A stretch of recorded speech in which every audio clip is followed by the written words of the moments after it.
Dios te bendiga grandemente en cualquier lugar que te encuentres. Continuamos con la serie titulada La Carta a la Iglesia. Y hoy es el turno para una iglesia llamada Sardis. Le encontramos en el libro de Apocalipsis capítulo 3, versículo 1 hasta el versículo 6. Veremos qué le dice el Señor Jesucristo a esta iglesia. Por lo tanto, a continuación les leo la escritura. Escribe al ángel de la iglesia en Sardis, el que tiene los 7 espíritus de Dios y las 7 estrellas, dice esto: Yo conozco tus obras, que tienes nombre de que vives y estás muerto. Sé vigilante y afirma las otras cosas que están para morir, porque no he hallado tus obras perfectas delante de Dios. Acuérdate pues de lo que has recibido y oído, y guárdalo y arrepiéntete, pues si no velas, vendré sobre ti como ladrón, y no sabrás a qué hora vendré sobre ti. Pero tienes unas pocas personas en Sardis que no han manchado sus vestiduras, y andarán conmigo en vestiduras blancas, porque son dignas. El que venciere será vestido de vestiduras blancas, y no borraré su nombre del libro de la vida, y confesaré su nombre delante de mi Padre y delante de sus ángeles. El que tiene oído, oiga lo que el Espíritu dice a las iglesias. Como en otros devocionales, a Sardis también Cristo le tiene detalles sobre lo que es una evaluación acerca de la vida, del testimonio, de la entrega de los miembros de Sardis, de esta iglesia. La evaluación en algunos casos es favorable y en otros casos es desfavorable. Casi todas las iglesias salen con calificativos desfavorables y Sardis no es la excepción. Pero también otro detalle que incluye en la carta Cristo a la iglesia es la oportunidad que le da para recuperarse de su ruina, de sus problemas. Y luego el Señor integra otro punto en cada carta y es el premio a los vencedores. A Sardis, Cristo le tiene la siguiente evaluación. La evaluación desfavorable es la siguiente, en el versículo 4. Pero tienes unas pocas personas en Sardis que no han manchado sus vestiduras. Esta valoración, Cristo la toma muy en cuenta, que aunque no es toda la iglesia, pero sí hay unas pocas personas en la iglesia que no han manchado sus vestiduras, dice Cristo. En casi cada iglesia, aunque la generalidad ande mal, lleve una vida contraria a la palabra de Dios, al testimonio que Cristo espera de su iglesia, siempre hay un remanente fiel. Ese es el único punto favorable que Cristo tiene para Sardis. Los pocos creyentes fieles que han quedado en ella. Y la valoración de Cristo es a la santidad de estos miembros de la iglesia de Sardis. Cristo le dice, estas pocas personas que tienes no han manchado sus vestiduras. Estos pocos creyentes en una ciudad de mucho pecado, de mucha perdición, del abandono de la fe, han quedado ese puñado de fieles hijos e hijas de Dios que se han mantenido en santidad delante del Señor. Y ojalá que tú seas una de esas pocas personas, aunque sean pocas personas, que mantiene su fe íntegra, limpio su corazón, su conciencia, su vida cristiana, porque eso Jesús lo valora mucho. Cuando Cristo habla de que esas pocas personas en Sardis no han manchado sus vestiduras, se refiere a que no se han contaminado con las cosas del mundo. La iglesia ha tenido casi las mismas luchas a lo largo de la historia, en todos los lugares de la tierra. El pecado está presente en todo lugar, pero la iglesia tiene el poder del nombre de Cristo Jesús para poder hacerle frente al pecado, a las tentaciones, a los retos y desafíos que, por supuesto, enfrentamos. Recordamos que la lucha de la iglesia, del cristiano, es espiritual. Estamos rodeados de espíritus que son los impulsores del pecado y de la maldad en la tierra. Pero lo importante es que no nos contaminemos con las cosas del mundo. Y nos referimos, por supuesto, al mundo no geográfico, no al mundo material, sino al mundo espiritual, al mundo impío, al mundo que vive a espaldas de Dios, o aún a un mundo que muchas veces parece o se llama cristiano o pretenden ser hijos de Dios, pero no lo son. Ese es el único punto favorable que Cristo tiene para esta iglesia, pero no para toda la iglesia, sino dice para esas pocas personas que no han manchado su testimonio.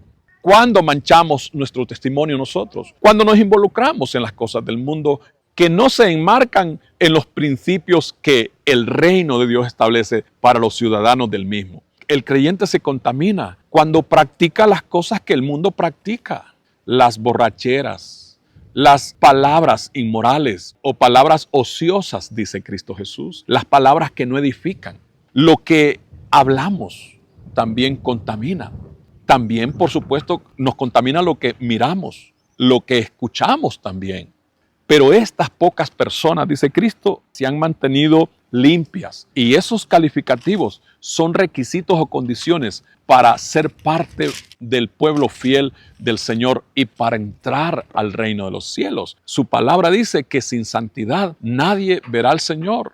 En el Salmo 15, la Escritura habla de que ¿quién subirá delante de la presencia del Señor? Dice la palabra que una persona limpia de corazón. A esto se refiere Cristo cuando habla de estas personas que no han manchado sus vestiduras espirituales en Sardis. En consecuencia, llegamos a la evaluación desfavorable que Cristo tiene para esta iglesia. Y lo encontramos en el versículo 1.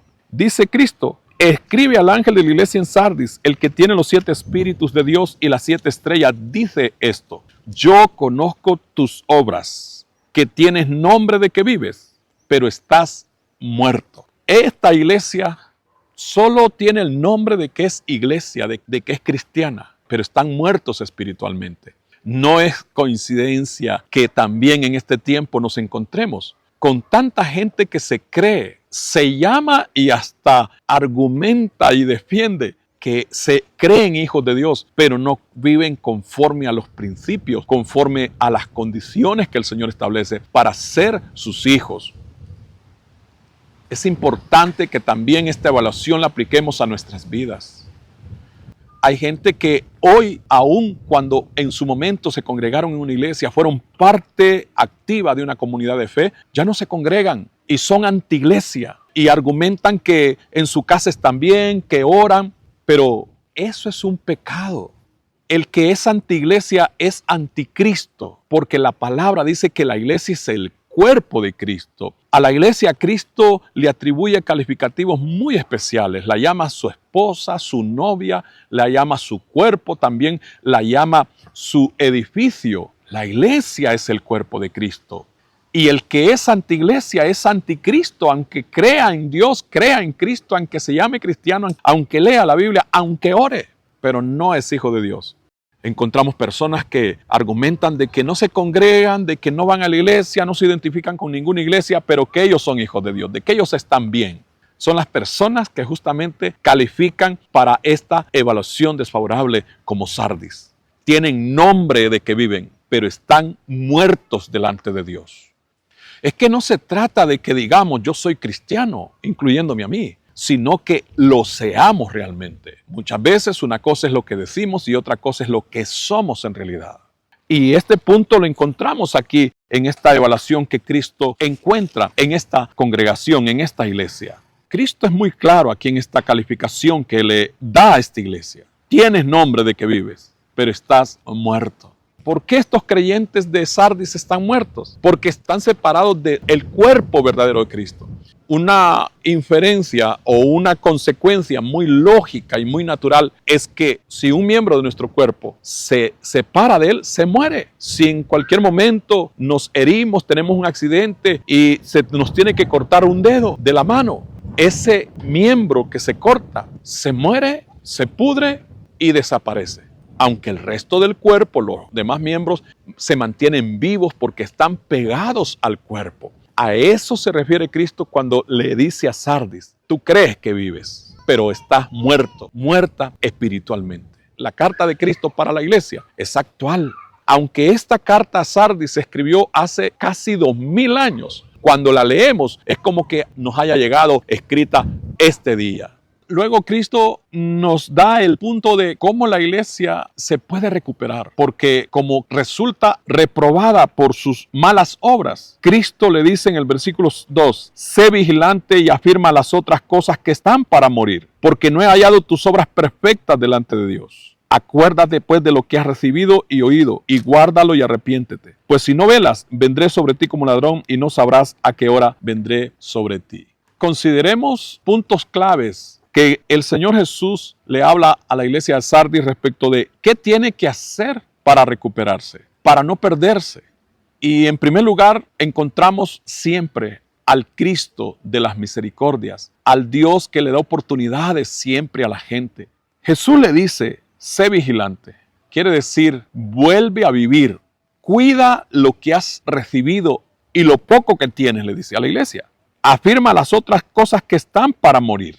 Esas pocas cosas que están para morir. Se refiere a el remanente fiel. A esta iglesia el Señor le dice que vuelva a resucitar espiritualmente, para que no se muera del todo. Y Jesús le argumenta diciendo, porque no he hallado tus obras perfectas delante de Dios.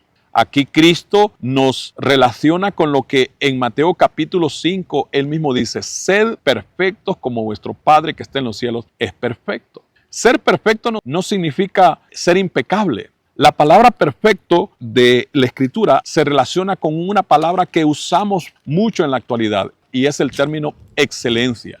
Se hacen las cosas con excelencia cuando se desarrollan tal como se nos ha prescrito que las hagamos. La palabra perfecto o perfección justamente es el equivalente a ese término excelente o excelencia. Si ustedes notan, en muchas actividades y muchos compromisos que tenemos en esta vida, somos excelentes. Por ejemplo, somos puntuales para llegar al trabajo al tiempo que corresponde. Somos excelentes, somos diligentes en hacer las tareas, las actividades que nos corresponden en el trabajo, en los estudios, en nuestros compromisos incluso de hogar.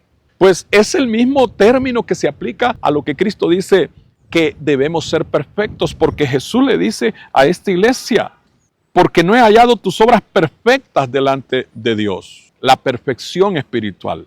Debo reiterar que no tiene que ver con que Cristo nos exige ser impecables. Hay mucha gente que incluso casi ha inventado una contraposición a esta demanda de Cristo que dice sean perfectos como vuestro Padre que está en los cielos es perfecto. Y entonces han inventado ese dicho. Es que nadie es perfecto. Y sí, mucha gente lo usa como licencia para pecar. Es que debemos entender que el Señor no nos está diciendo que seamos igual a Él, sino como Él que es diferente. Nunca Cristo dice sean iguales a Dios el Padre, sino ser perfectos como el Padre, ser excelentes, dar lo mejor de nosotros. Un ejemplo muy práctico. Así como llegamos tan puntuales al trabajo, así debemos de ser puntuales para estar a la hora de la reunión, de las reuniones que tenemos como comunidad cristiana. Así debemos también ser excelentes, más que ello, para las cosas del reino de Dios, porque al final y al cabo es lo que vamos a recibir en la eternidad. Lo otro que Cristo le dice a esta iglesia sobre qué tiene que hacer para recuperarse de esa mala nota que obtiene al ser evaluada por Cristo Jesús, le dice Cristo en el versículo 3 de Apocalipsis 3. Acuérdate pues de lo que has recibido y guárdalo y arrepiéntete. A todas las iglesias a las que Cristo les encuentra una mala calificación, les demanda arrepentimiento. ¿De qué tenemos que arrepentirnos? De haberle fallado a Dios, de haber descuidado lo que nunca debemos haber descuidado. Nuestra relación con Él, que la desarrollamos a través de la lectura de la palabra, de ser enseñados por la Escritura, de servir en la obra del Señor. A eso se refiere Cristo, pero sobre todo, de volver a su amor, de amarlo a Él como Él es digno. Ahora, Cristo también le advierte a esta iglesia que si no hace lo que Él le demanda, vendré sobre ti como ladrón, dice, y no sabrás a qué hora vendré sobre ti. Aquí Jesús le está recordando a la iglesia que Él vuelve, que en cualquier momento acontece su parusía, es decir, su manifestación gloriosa para levantar a los suyos. Y terminamos con la promesa o el premio para los vencedores. Versículo 5 dice, el que venciere será vestido de vestiduras blancas, y no borraré su nombre del libro de la vida, y confesaré su nombre delante de mi Padre y delante de sus ángeles. Ganar la guerra, la batalla espiritual, porque la vida de fe de eso se trata. Aún la vida natural es una gran lucha que desarrollamos todos los días. Exponemos nuestra vida, nuestro cuerpo, en los trabajos, nos arriesgamos a perder hasta la vida. Pues si por lo terrenal y meramente temporal Tenemos que luchar, guerrear, no digamos por lo eterno. Y Cristo dice, al que venciere le daré que se vista de vestiduras blancas. En realidad Cristo le vuelve a enfatizar a esta iglesia que su testimonio de santidad lo ha perdido, que se ha manchado sus vestiduras y que Cristo le va a dar vestiduras de santidad eterna a quienes venzan hasta el final. Yo te animo a que tú tomes en mucha consideración todo lo que Cristo te ha hablado a través de su carta hoy en este devocional. Amado Señor Jesús, gracias por la bondad que nos tienes de hablarnos a través de esta carta a la iglesia de Sardis, que muchos de sus detalles tienen que ver con nosotros en este tiempo. Señor Jesús, gracias por tu palabra que han recibido quienes hoy atentamente se han dispuesto para ello. Sea tu bendición sobre sus corazones y sobre su vida integral. En tu santo nombre, Señor Jesús, creemos y por lo tanto así lo confesamos. Amén.